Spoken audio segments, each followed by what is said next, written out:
빌립보서 6번째 말씀입니다. 에바브로 디도처럼 살기 원합니다 라는 제목으로 같이 말씀을 나누기를 원합니다.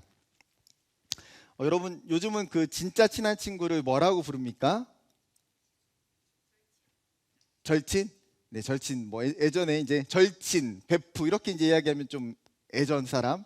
요즘 사람은 어떻게 부릅니까? 찐친, 찐친 이렇게 부르면 이제 좀 요즘 사람 그런 것 같아요. 청년 이분들 잘 기억하셔야 됩니다. 네, 어디 가서 이제 베프 이러면 안 되시고요. 찐친, 찐친이에요. 여러분 찐친이 있으십니까? 그러면 어떤 사람이 찐친일까요? 누군가 그 사람의 어떤 어려움이 닥쳤을 때에 정말 마음을 다해서 도와주고 섬겨줄 수 있는 사람, 그 사람과 정말 함께 위로하고 격려할 수 있는 사람. 여러분, 그런 사람이 우리에게 있다면 정말 찐친과 같은 사람일 것 같아요. 오늘 본문에도 바울의 찐친 중에 한 사람이 나옵니다. 여러분, 바울은 자신의 인생 가운데 동역자가 사실은 굉장히 많았어요. 1차 전도여행을 함께 했었던 바나바도 있었고요, 2차 전도여행의 동역자였던 실라요도 있었고요, 의사였던 누가도 있었고, 영적인 아들 디모데도 있었고, 또 좋은 영적인 후계자였던 아볼로, 가슴으로 용서하고 사랑했던 마가, 함께 텐트를 만들면서 선교 사역을 감당했던 브리스길라와 아굴라도 있었습니다. 그런데 오늘 본문의 주인공은요, 사실 그렇게 유명한 사람이 아니에요. 오늘 본문에 우리가 읽었던 사람의 이름이 무엇입니까? 에바브로 디도입니다. 그 이름의 뜻은 매력 있는, 사랑스러운 이란 뜻을 가지고 있어요. 나중에 설교를 다 듣고 나면 이 이름에 정말 맞는 사람이구나 라는 생각을 갖게 되실 것입니다. 먼저 에바브로 디도를 간단하게 소개하면, 빌립보에서 이 에바브로 디도에 대한 이야기가 딱 두 번 언급됩니다. 오늘 본문과 4장, 아니요, 성경 전체를 통틀어서 딱 두 번밖에 안 나와요. 4장 18절에는 이렇게 이야기합니다. 내게는 모든 것이 있고 또 풍부한지라 에바브로 디도 편에 너희가 준 것을 받음으로 내가 풍족하니 이는 받으실 만한 향기로운 제물이요 하나님을 기쁘시게 한 것이라. 지금 이 4장 18절에서는요, 에바브로 디도가 어떤 역할을 했는지에 대해서 힌트를 우리에게 던져주고 있습니다. 사도 바울이 이 빌립보서를 쓰고 있을 당시에 그의 상황이 어때요? 로마의 감옥 속에 지금 갇혀 있는 상황이에요. 그것에 대해서 빌립보 교회 성도들이 다 알고 있었습니다. 빌립보 교회 성도들 입장에서는 로마의 감옥에 갇혀 있는 그 영적인 아버지였던 바울을 그냥 내버려둘 수가 없는 거예요. 여러분, 만약에 제가 복음을 전하다가 사역하다가 감옥에 갔다고 하면 여러분, 맑은 생활정교회 청년부 공동체가 어떻게 하겠습니까? 그냥 내버려 둘까요? 대답하지 마세요. 하지 마세요. 뭐라도 하겠죠. 뭐 편지를 쓰든 뭐 사식을 넣어두든 대답하지 마세요. 제가 알아서 판단할 테니까. 이 빌립보 공동체는요, 사실 더 마음이 뜨거운 공동체예요. 그들은 즉각적으로 어떻게 합니까? 십시일반으로 사도 바울을 위해서 자기들이 특별 헌금을 모아요. 그리고 그 로마의 감옥에 있는 바울을 위해서 필요한 물건들도 모으기 시작했습니다. 중요한 것은 무엇이에요? 이것을 가져다가 누가 전달해 주는지에 대한 문제예요. 빌립보에서 로마까지는 거리가 1200km입니다. 그 당시에 빌립보에서 로마까지 가려면 한 달의 시간이 걸리는 거리예요. 그 한 달의 시간이 걸리는 그 동안에 수많은 도둑과 수많은 위협들이 끊임없이 마주하는 상황 속에서, 심지어 뭘 가져가요? 헌금을 가져가는 상황 속에서 이걸 누가 전달해야 되는지가 굉장히 중요한 문제예요. 그렇다면 여러분, 빌립보 교회에서 에바브로 디도에게 이 역할을 맡겼다는 것은 다른 말로 무엇입니까? 이 에바브로 디도는 빌립보 교회 공동체에 있어서 굉장히 믿을 만한 사람이고 신실한 사람이었다라는 거예요. 여러분, 이 특별한 헌금을 가지고 에바브로 디도가 로마로 향했고 사도 바울에게 전달을 했습니다. 차디찬 그 감옥에 있던 사도 바울의 마음이 어땠을까요? 기쁘고 감사할 수밖에 없죠. 사도 바울이 이렇게 말해요. 당신들이 그 준 선물로 인해서 내가 이제는 부족한 것이 없습니다. 풍족합니다.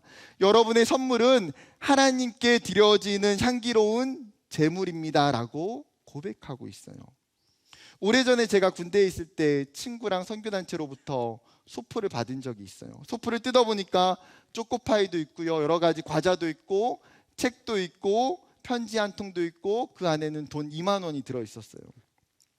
사실 책 빼고는 PX에 다 있는 거예요. 그런데 그 소포를 여는 순간에 정말 제 눈에서 눈물이 하염없이 흘렀어요. 얼마나 감동적이고 얼마나 감사한지요. 멀리 떨어져 있는 나를 생각해주고 기도해주고 진심으로 사랑해주는 것이 느껴졌기 때문에.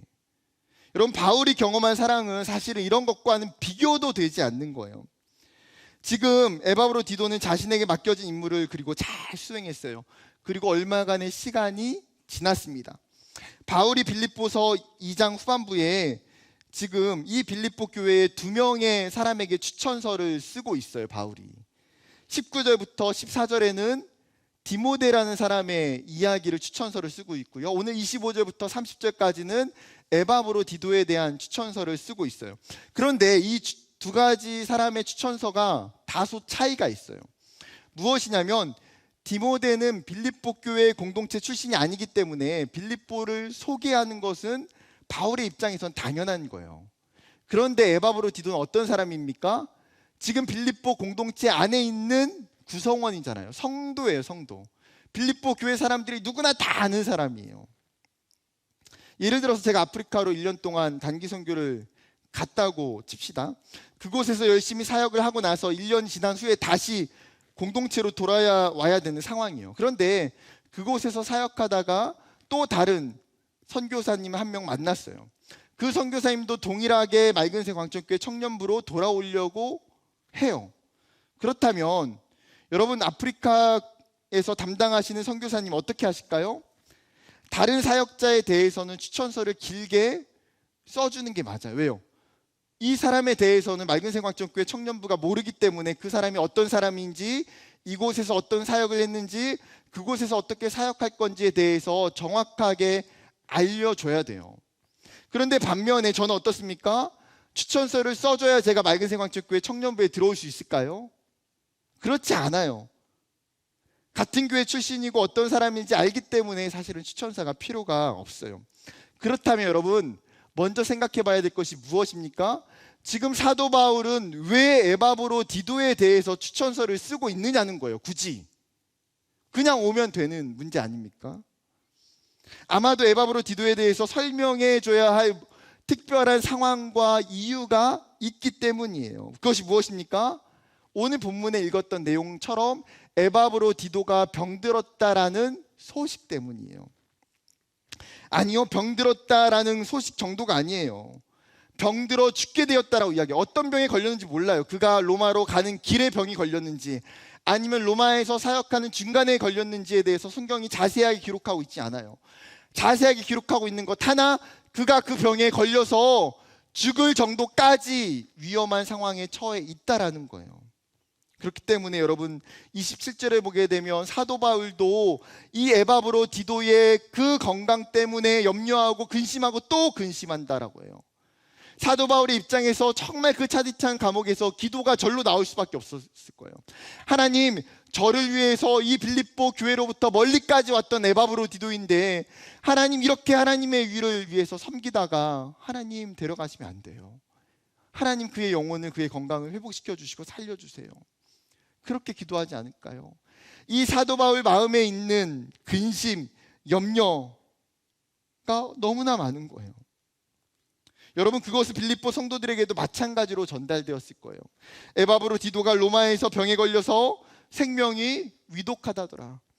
그가 지금 며칠 안 남을 죽을 위기에 처해 있다더라. 온갖 소문이 빌립보 교회에 들려왔을 거예요. 여러분, 우리가 살다 보면 소문이라는 게 얼마나 무서운지 몰라요.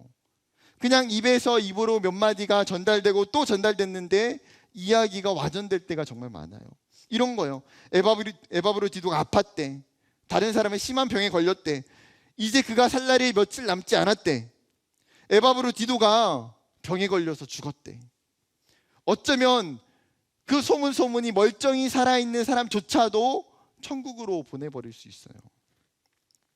여러분, 문제는 그가 아파 있는 상황에서 빌립보 교회 공동체가 이 에바브로디도를 바라보는 시선이 두 가지였다라는 거예요. 한 부류는 에바브로디도에게 우호적인 부류예요. 그를 걱정하고 그를 염려하는 사람들이죠. 그러나 다른 한 부류는 비판적인 사람들. 에바브로디도를 믿고 보냈는데 그가 왜 아파서 골골대지? 그가 사도 바울의 그 감옥에 있는 사역을 돕기 위해서 보냈는데 그가 그 사역을 잘 감당하지도 못하고 오히려 방해가 되는 건 아닌가. 에바브로디도를 부정적으로 평가하는 사람들도 있었을 거예요. 특히 구약시대에서 초대교회 성도들은 질병이라는 것은 하나님이 주시는 저주라고 생각하는 오해가 굉장히 편만해 있었어요. 그렇기 때문에 에바브로디도가 질병에 걸려 있었다는 것은 그 사람의 신앙의 문제인가? 에바브로디도가 사역을 하다가 죄를 지었나? 에바브로디도가 무슨 문제가 있나라고 오해할 수밖에 없는 상황이더라는 거예요. 여러분, 빌립보 교회 사람들, 성도들의 입장에서는 에바브로디도를 잘못 보냈다라고 생각하는 마음이 들지 않았을까요? 바울은 지금 이 빌립보 교회 교인들이 가지고 있는 잘못된 오해와 생각을 풀어주기 위해서 지금 굳이 에바브로디도에 대한 추천서를 쓰고 있다는 거예요. 빨리 가서 그들을 안심시키기 위해서. 그래서 25절과 28절에 거듭 이야기하는 게 무엇입니까? 내가 에바브로디도를 너에게 빨리 보내는 것이 필요한 줄로 내가 생각하노라. 왜요? 너희를 안심시키기 위해서. 다행히 이 추천서에는 긍정적인 소식이 동봉돼서 전해지게 돼요. 심지어 이 편지를 지금 누가 가지고 갑니까? 에바브로디도가 자신이 직접 이 편지를 가지고 가고 있어요. 에바브로디도의 회복에 대해서 바울이 어떻게 기록해요? 27절에 하나님이 지금 바울은 죽음 가운데 있는 그를 살리신 것이 하나님이라고 이야기하는 거예요. 하나님께서 그를 긍휼히 여기시고 뿐만 아니라 나를 긍휼히 여기셔서 내 근심을 면하게 하셨다. 하나님께서 그 에바브로디도의 삶을, 그 마음과 중심을 보시고 그 영혼을 다시 회복시켜 주셨어요. 여러분, 우리에게도 위로와 소망이 되는 것이 무엇입니까? 바로 그 하나님이 동일하게 우리의 치료자라는 사실이에요. 때로는 우리가 아프고, 때로는 고난 가운데 있고, 때로는 건강에 문제가 있고, 때로는 우리가 해결하지 못하는 문제 가운데 있을지라도 그 여호와 하나님께서 우리를 회복시키시고 치료하실 수 있는 분이시기 때문에, 그 하나님이 우리에게도 여전히 동일한 전능하신 하나님이시기 때문에 우리가 그 하나님 앞에서 내 인생을, 내 문제를, 내 질병을 하나님께 고쳐달라고 기도하고 간구하는 저와 여러분 되기를 소망합니다. 다시 본론으로 돌아와서, 그러면 오늘 이 추천서 속에 담겨져 있는 에바브로디도의 모습을 자세히 살펴보기를 원해요. 그 에바브로디도의 모습 가운데에 하나님이 원하시는 모습, 그리스도인들이 살아야 될 중요한 모습이 담겨져 있기 때문이에요. 첫 번째는 에바브로디도는 섬기는 사람이었어요. 25절에 바울이 에바브로디도를 설명하면서 5가지 명사를 사용하고 있어요. 나의 형제, 함께 수고한 자, 함께 군사된 자, 사자, 돕는 자. 여러분, 이 5가지의 명사가 공통적으로 표현하는 것이 무엇입니까? 이 에바브로디도는 돕는 사람이고 섬기는 자라는 사실이에요.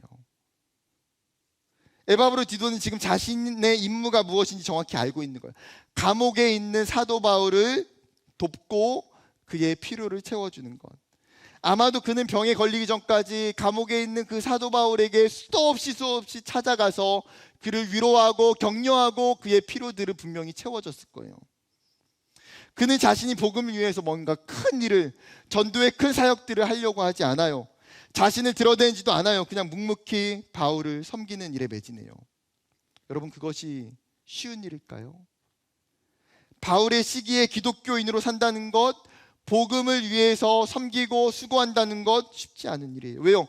여러분, 누차 이야기하지만 바울이 빌립보서를 쓰고 있는 이 당시가, 시기가 언제예요? BC 62에서 63년이에요. 그 당시에 로마의 황제는 네로 황제예요. 기독교를 너무나 싫어하고 핍박하는 그 사람. 그리고 심지어 사도 바울과 에바브로디도는 어디에 있습니까? 그 네로 황제가 살고 있는 그 로마 가운데에 지금 거하고 있어요.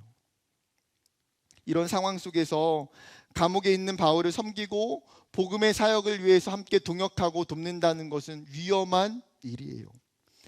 아니요, 위험한 일을 뛰어넘어서 사실은 불구덩이로 뻔히 들어가는 일이에요. 여러분, 에바브로 디도가 이것을 몰랐을까요? 아니요, 정확히 분명히 그는 알고 있었어요. 그럼에도 불구하고 순종하는 거예요. 바울의 표현 속에는 그가 바울을 위해서 얼마나 잘 순종했는지, 얼마나 그 일을 잘 수행하고 있는지를 잘 보여주고 있어요. 그렇다면 사랑하는 여러분, 우리의 모습으로 되돌아와 봅시다. 우리의 모습은 어떻습니까? 우리는 누군가를 섬기는 사람으로, 누군가를 돕는 사람으로 살고 있습니까? 누군가에게 영적인 섬김으로 여러분의 삶이 존재하고 있습니까? 과거나 지금이나 사실은 영웅주의가 강력한 어필을 받아요. 주인공이 되고 싶고 히어로가 되고 싶어요. 다른 사람에게 내가 드러나기를 원하고 내가 더 높은 자리에 올라가기를 원해요. 성경에서도 그래도 바울, 여호수아, 모세 이런 리더십들이 좋아 보이고 그런 사람이 되고 싶어요. 여러분, 모든 인간의 마음은 사실 다 그런 잠재력이 마음이 다 있어요. 저라고 없을까요? 저도 똑같아요.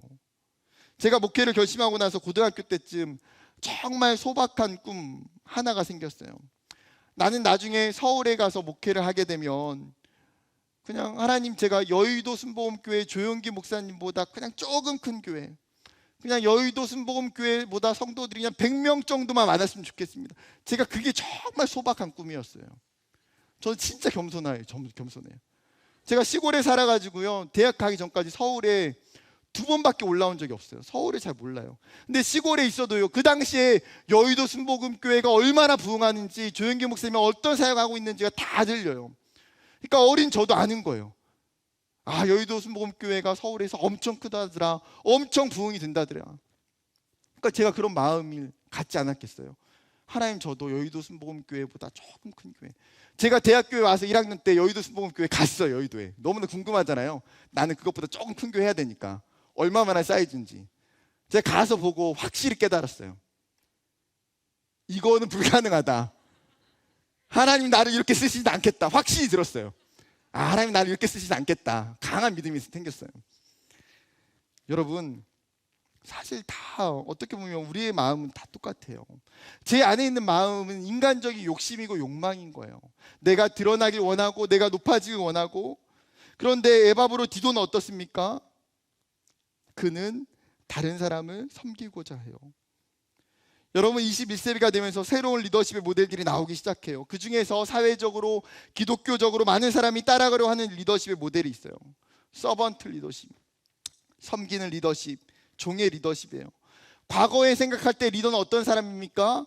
다른 누군가를 조정하고 다른 사람을 지배하는 위치인 줄 알았어요. 그리고 그렇게 많은 리더들이 이 사회 가운데, 교회 가운데 했어요. 그러나 현대는 어떤 리더입니까? 다른 사람을 섬기고 다른 사람보다 더욱더 낮은 자리에 위치해서 섬길 수 있는 사람이에요. 많은 사람을 위해서 자신을 내어주는 사람, 이것을 가장 잘 보여주신 분이 여러분, 우리 예수님 아닙니까? 우리 예수님이 이 땅에 왕으로 오셨어요. 우리 예수님이 이 땅에 우리의 인도자이시고 리더로 오셨어요. 그러나 그 예수님의 삶은 어떻습니까? 수많은 사람들 가운데 자기를 가장 낮아짐으로 가난하고 힘들고 어렵고 고아와 과부의 친구가 되어주시면서 섬기는 리더십을 보여주셨어요. 에바브로 디도 또한 철저하게 그 섬김의 리더십을 실천했던 사람이에요. 사랑하는 여러분, 저는 여러분이 이 시대에 정말 리더가 됐으면 좋겠어요. 여러분이 살아가고 있는 각자의 삶의 영역 가운데에 탁월한 영향력 있는 사람이 되었으면 좋겠어요. 그러나 중요한 건 무엇입니까? 그렇게 되길 원한다면 우리의 삶에 정말 에바브로 디도와 같이 섬김의 리더십이 있어야 돼요.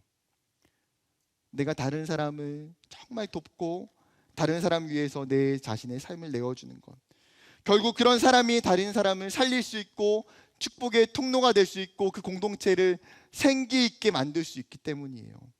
사랑하는 여러분, 여러분이 있는 그 학교와 직장과 가정과 이 교회와 각자의 영역 가운데에 하나님 우리에게 이 에바브로 디도의 모습, 그 섬김의 모습이 정말 풍성히 나타나기를 주님의 이름으로 축복합니다.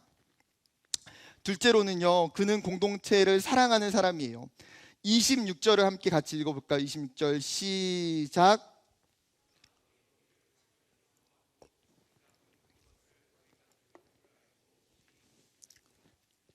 에바브로디도가 빌립보 교회 공동체를 돌아가기를 사모해요.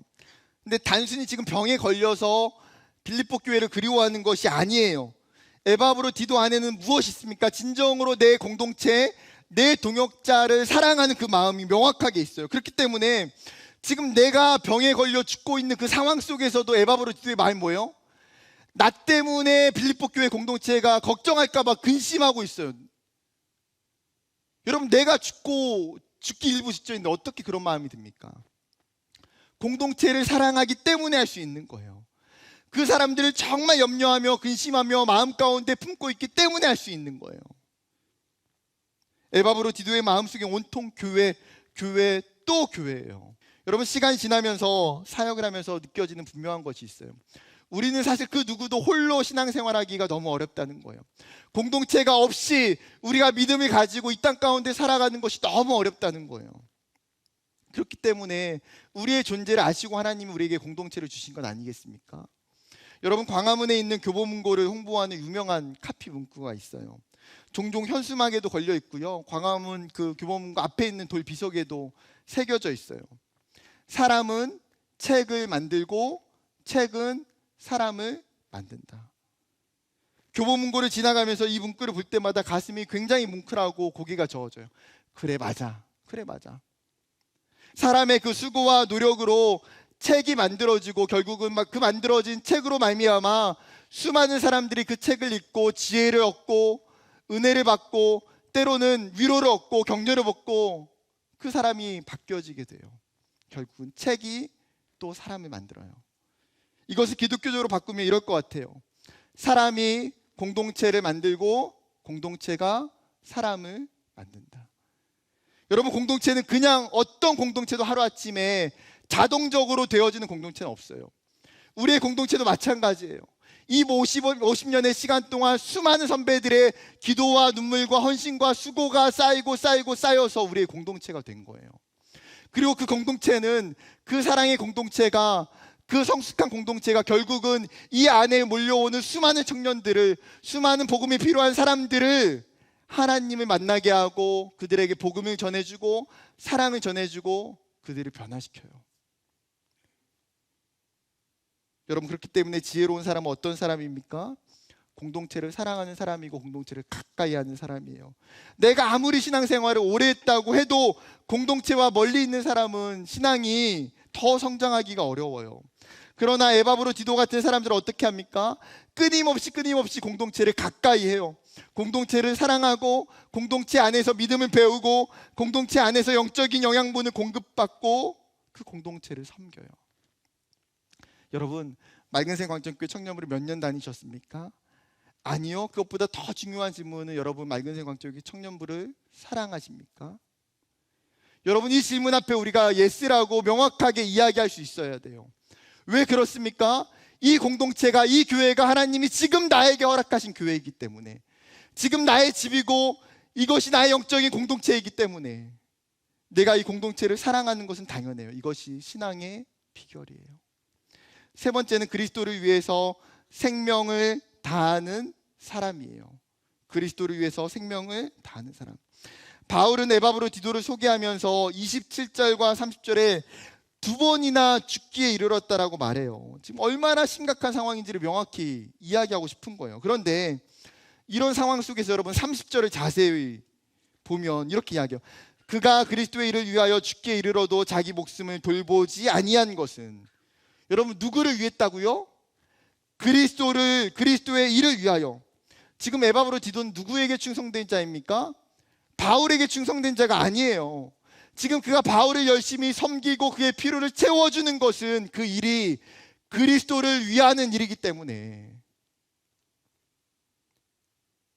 그 그리스도를 일을 어떤 자세로 해요? 죽기에 이르러도 자기의 목숨을 돌보지 않고, 죽기에 이르러도 자기의 일을 돌보지 않고. 이 30절의 말씀이 대조되는 표현이 21절이에요. 우리가 읽지 않았지만 21절은 디모데를 칭찬하면서 너가 복음을 위해서 수고한다는 거예요. 그런데 대부분의 사람들은 어떠냐면 그들이 자기의 일을 구하고 그리스도의 일을 구하지 않는다는 거예요. 여러분, 사람들 대부분은 자기의 일을 구해요. 나에게 유익이 있는 것, 나에게 도움이 되는 것, 나에게 필요가 있는 것, 자기 중심적인 사람들에게는 그리스도의 일을 구할 수가 없어요. 끊임없이 자기 일을 구하는 거예요. 그런데 여러분, 진짜 그리스도인들은, 진짜 성도들은 어떻게 살아가는 사람입니까? 에바브로디도 같은 사람 아닌가요? 그리스도를 위하여 나의 목숨을 아까워하지 않고 헌신하는 사람. 30절에 보면 자기 목숨을 돌보지 않는다라고 표현한 이 헬라어 단어가 파라볼레오마이라는 단어를 사용하고 있어요. 이 단어의 원래 뜻은 자신을 위험에 노출시키다, 모든 것을 건다라는 뜻이에요. 지금 여러분, 에바브로디도가 위험한 거 뻔히 알고 있다는 거예요. 바울을 섬기기 위해서 자신의 생명, 자신의 건강을 걸어야 된다는 것도 알고 있다는 거예요. 몰라서 그렇게 된 건 아니에요. 에바브로디도는 하나님을 위해서, 복음을 위해서 죽음을 불사하는 담대한 믿음과 신앙이 있기 때문에, 여러분, 이 시대의 청년들을 만날 때마다 이런 에바브로디도와 같은 사람들이 일어나길 소망해요. 한국교회 청년들 가운데에 정말 이런 에바브로디도 같은 사람들이 많았어요. 복음을 위해서, 하나님을 위해서 자신의 시간과 물질과 자신의 인생을 헌신하는 사람들, 공동체를 섬기기 위해서, 교회를 섬기기 위해서 휴학도 하고 취업도 미루고 때론 직장까지 멈추기도 하고. 저도 선교단체 섬기면서 1년을 아무것도 안 하고 그냥 휴학했어요. 저만 그런 게 아니라 제 선배들도 그랬고요, 제 동기들도 그랬고 제 후배들도 그랬어요. 그냥 그게 자연스러운 공동체의 문화이고 헌신이에요. 1년, 2년 청년의 때에 선교를 위해서 자신의 시간을 하나님께 드리는 것을 아까워하지 않았어요. 여러분, 맑은 생광적교회 청년부도 그랬어요. 태국에 있는 푸른 초장 가운데에 청년부 지체들이 1년마다 정말 무수한 청년들이 가서 그 태국에 있는 푸른 초장에 단기 선교사로 섬기고 왔어요. 제가 섬겼던 한 교회 대학부는 청년 4명이 공동체를 섬기겠다고 휴학하고 취업을 미루고 공동체 간사로 섬겼어요. 월급을 주는 것도 아니에요. 그 자리가 영광된 자리도 아니에요. 특별한 사람들에게 인정받는 자리도 아니에요. 사실은 어쩌면 그들은 더 명확히 알고 있어요.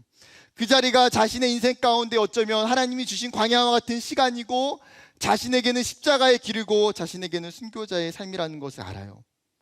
그거 모르고 선택하는 건 아니에요. 그런데 어떻게 그게 가능해요? 에바브로디도 안에 있었던 그 믿음이 그 수많은 청년들 가운데에 있기 때문인 거예요. 하나님의 일을 위해서 나의 생명을 아까워하지 않는 것, 하나님의 일을 위해서 나의 시간을 아까워하지 않는 것, 예수를 진심으로 사랑하는 사람들 가운데에 이 에바브로디도와 같은 마음이 생겨나는 것, 당연한 건 아닌가요? 그렇기 때문에 사도 바울이 사도행전 20장 24절에 이렇게 고백해요. 내가 달려갈 길과 주 예수께 받은 사명 곧 하나님의 은혜의 복음을 증언하는 일을 마치려 하면은 나의 생명조차 조금도 귀한 것으로 여기지 아니하노라. 아멘. 주님을 위해서, 복음을 위해서 달려가는 그 길의 생명조차도 아까워하지 않는다는 거예요. 진정한 가치를 위해서, 삶의 진정한 목적을 위해서 절대 무서울 것도 두려울 것도 아쉬울 것도 없다는 거예요. 사랑하는 여러분, 저와 여러분이 걸어가는 삶의 길이 믿음의 사람들이, 성경의 그 믿음의 선진들이, 그리고 에바브로디도가 걸어갔던 그 길이 되기를 원해요. 그리스도의 일을 위하여 걸어가는 그 삶, 그 길을 위해서 그 분명한 목표와 그 분명한 가치를 가지고 살아가는 이 시대의 청년들이 되기를 주님의 이름으로 축복합니다. 마지막이에요. 29절에 에바브로디도를 추천하면서 바울이 빌립보 교회 공동체를 향해서 뭐라고 말합니까? 29절 같이 읽어볼까요? 시작. 이러므로 너희가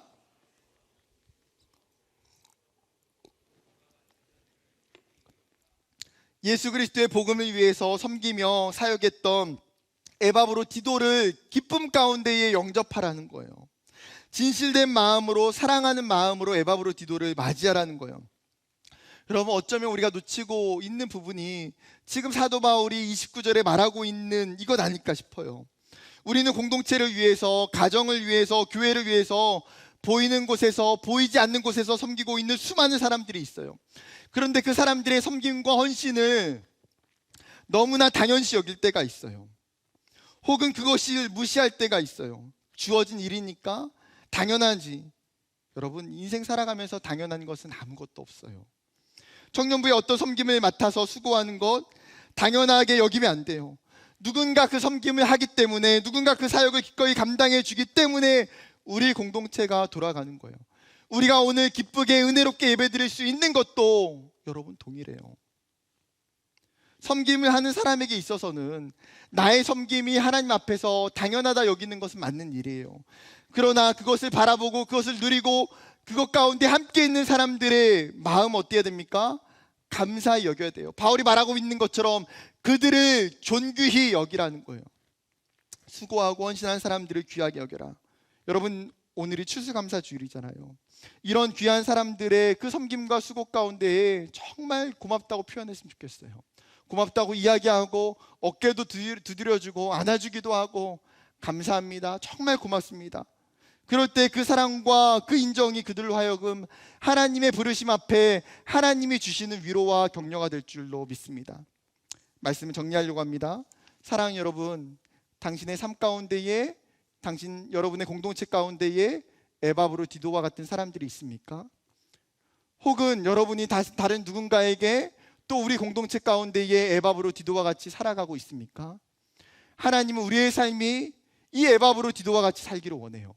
섬기는 사람으로, 공동체를 정말 사랑하는 사람으로, 그리스도의 일을 위하여 자신을 내어드릴 수 있는 진정한 믿음의 사람으로, 그리고 저와 여러분이, 우리의 공동체가 그 에바브로 디도와 같은 사람들로 기쁘고 감사가 넘치기를 주님의 이름으로 축복합니다.